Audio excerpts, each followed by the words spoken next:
The Stinger, one of the classic light scout mechs. If you're being a mech purist, then it is the cheapest, significantly cheaper even than the Locust. But as a combat unit, it leaves much to be desired. But that is not what you should be using it for it is a supreme scout. So let's see what the old TRO says about the Stinger. This is one of the original mechs, it's one of the old ones. Stinger, pretty early in there, page 12. Let's get on in there. Oh, already passed it. There we are. There we go. The Stinger. It's the fluff page. Overview. The STG-3R Stinger was the second mass-produced scout and recon mech to be completed. First designed after Earthworks won the bid against General Mechanics Incorporated, the designers of the WSP-1A Wasp, the Stinger was put into production along with the Wasp because of the great need for light scouts, and also because of the similarities in the design of the two mechs. In 2479, the first Stingers came off the assembly line. In the next 4 centuries, nearly 200,000 more units would be constructed. Estimates place the number of operational Stingers currently used by the successor states at 5,000 or more. This is in 3025. Indeed, the mech is still being produced in a number of facilities both in and out of the inner sphere. The Stinger was designed as a scout and a reconnaissance mech, although it is also used as a training mech in some mech warrior academies, replacing the TRC-4B Chameleon. The Stinger is lightly armored and mounts limited weapons. Its speed and maneuverability, however, make it a difficult target and a tough mech to pin down. Capabilities. If used as its designers intended, the STG-3R Stinger is an efficient and dependable mech. It mounts an Omicron 3000 medium laser in its right arm and 2 LFN Limblad machine guns on the right and left forearm. Though the Stinger's armor is minimal, it is considered average for light mechs. Its real defensive strength lies in its speed and maneuverability. With maximum speed surpassing 90 kilometers per hour and a powerful jump capability of its Chilton 360 jump jets, the Stinger can get itself out of most tight spots. Overheating is almost never a problem with the Stinger design. The coolant jackets of the Limblad machine guns effectively block all heat emissions from those weapons, and the heat buildup from the Omicron 3000 medium laser is minor. Even with its jump jets firing continuously, the Stinger rarely develops heat problems. One of the biggest complaints of Stinger pilots is the cramped cockpit space. Many times a pilot must literally squeeze himself into the control seat, and then often cannot get out again without the help from his tech. Stinger pilots are the reverse of the knights of feudal Earth, who could not mount their steeds without help from their squires because of the weight of their armor. Battle history. During a raid on Fallon II by the elements of the 7th Crucis Lancers in 3019, Captain Mercer Ravanian led a unit of 6 Stingers and Wasps in the famous Charge of the Horde during the Battle of Markerson.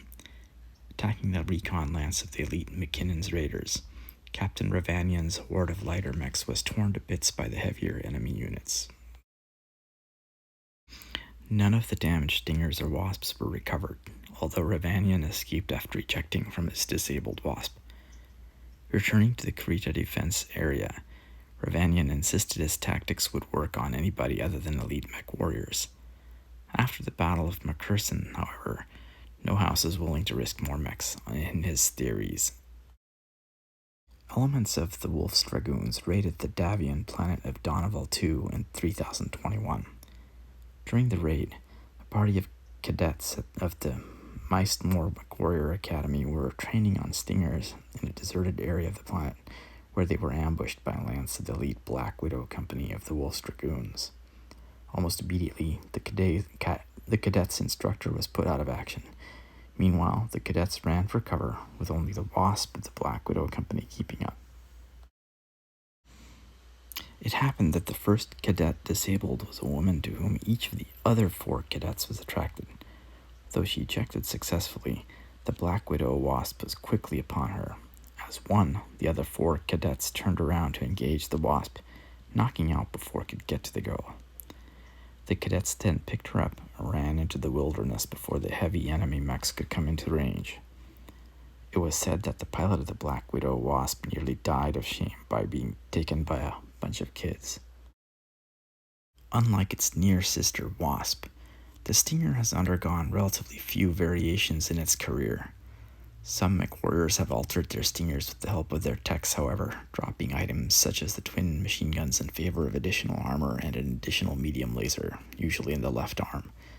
This variation does cause the normal heat problems suffered by many other mechs, but makes the Stinger a more potent scout.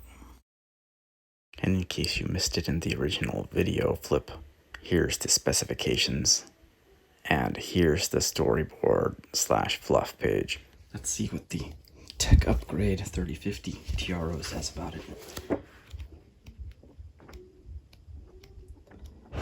I mean, we got ourselves it's past the clan stuff. Yeah, here we go. Flea, Hornet, Locust, Mercury. There it is, Stinger. It does have an update. Stinger is updated. So here's the storyboard, and it's the 5M variant of the Stinger here. The Stinger did receive significant tech upgrades, including endo steel and an AMS in 3050 as the Stinger 5M. Overview. Though not as widely produced as the Locust and Wasp, the Stinger is very common everywhere except the Draconis Combine and the Free Rasselhog Republic. As a workhorse mech that is easy and cheap to produce, the Stinger still emerges in great numbers from a number of factories. The largest producer has always been Earthworks Inc., producing the mech at both Keystone and Callaway 4.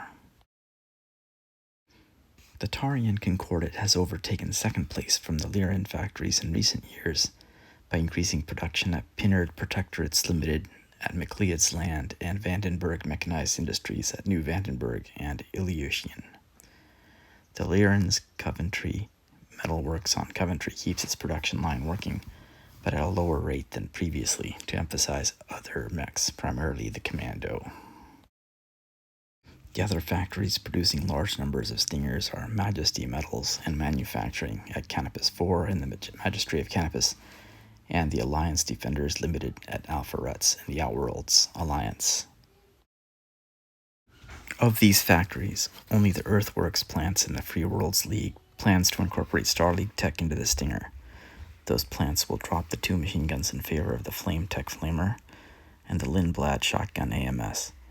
Endo steel construction will allow the STG-5M to carry a half-ton more armor, beefing up the front torso and head. In case you missed it in the video, here's the specifications page, and here's the fluff page for the 3050 variant. There is an important detail that we left out.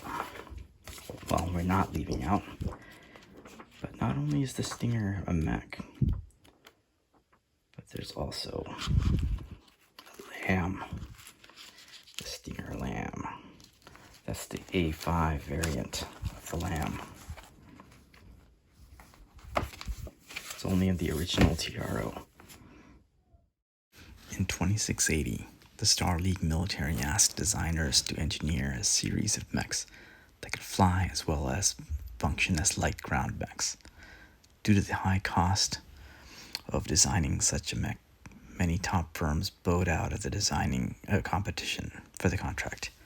By 2688, Lexatech Industries introduced the Stinger Land Air Mech, LAM, based on the old Stinger design.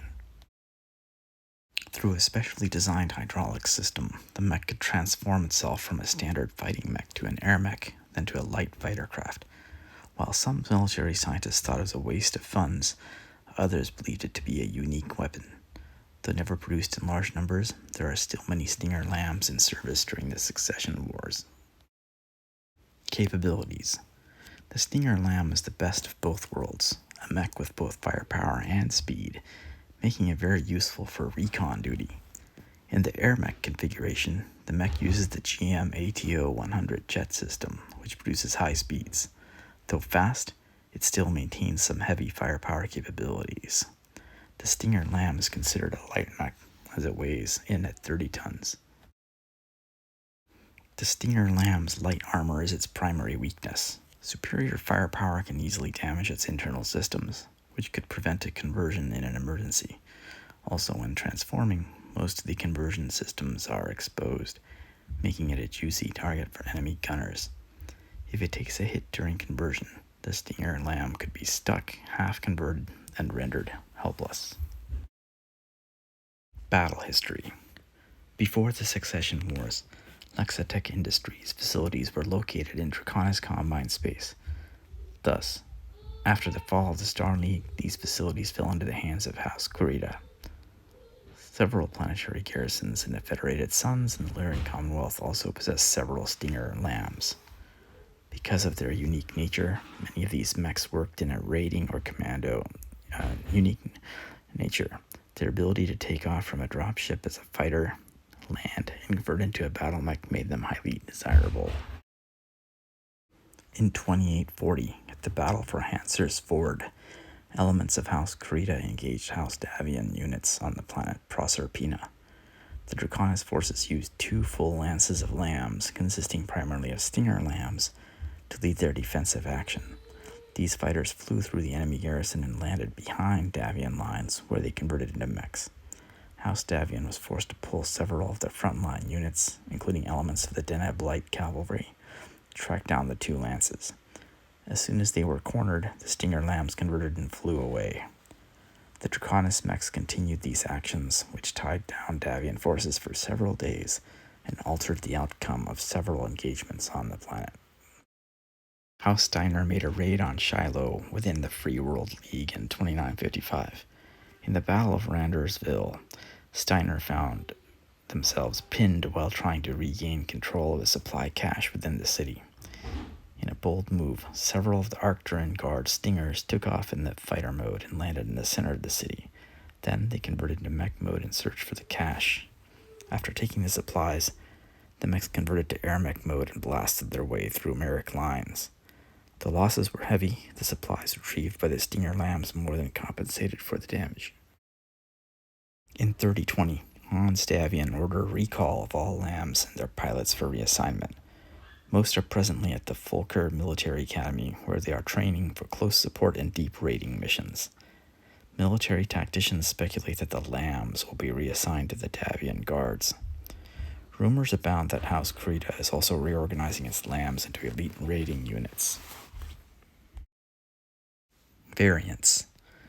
The Stinger LAM STG-10 is found primarily in the Draconis Combine. This heavily armored mech has 1 head-mounted Magna medium laser and 2 Martel small lasers in the arms and wings. Though somewhat difficult to manage in flight, this mech does offer better protection for both its pilot and vital systems. Now here's the specifications for the A5 variant of the Stinger LAM. And here's the fluff page and the history. The Stinger is special in that it is one of the original mechs of Battletech. And being such, you can find it on the back here in the Battle Droids box. One of the original first 10 mechs. This was when Battletech was still all Macross and Dougram and a few other shows for the next few mechs that came out. Note that the game was originally a combined arms game, and you've got the machine gun Jeep, the SRM Jeep, the Vedette, the Scorpion, and you also have a Hunter. But the Hunter and the Scorpion, if you could even call them those, don't look anything like what the eventual miniatures and later on models looked like. Perhaps the Jeeps would correspond to mechanized infantry that have SRMs or machine guns as squad weapons. So perhaps like an SRM mechanized infantry or machine gun mechanized infantry. But let's go over the crowdsourced definitions of Stinger variants according to Sarna. First, let's do the STG-3R. That's the standard one. It's just got machine guns and a medium laser and no frills. Then there's the 3G, which basically has 2 medium lasers. So I made up the STG-1. This is not a Canon unit. There's no evidence or record of the prototype for the Stinger as far as I can tell. With 37 points of armor, which corresponds to 3.5 tons of primitive armor, and 10 single heat sinks, it only carries a single weapon. It also only has a 5.85 move, but what do you expect for a primitive prototype? When I calculate its battle value, I get 329 points, so fairly cheap. The A5 is the first LAM variant, as mentioned in the TRO. Note the A5 doesn't actually have a battle value, so I had to calculate it and guess. The A10 is the second LAM variant, as mentioned in the TRO in the fluff text. Same thing with the A10. I'm guessing too much, so I assigned 788 battle value to both. The 3GB is the Star League era Endosteel version. The 3P is a Jihad era with Endosteel, ferrofibrous, double heat sinks, and a PPC. The 4G has an XL engine and 2 medium pulse lasers. 5M has the AMS and the flamer and the medium laser, as well as double heat sinks and an XL engine. The 5T is a dual MML launcher variant. The 6L, well, leave it to Liao to go for the Guardian ECM and 2 medium lasers.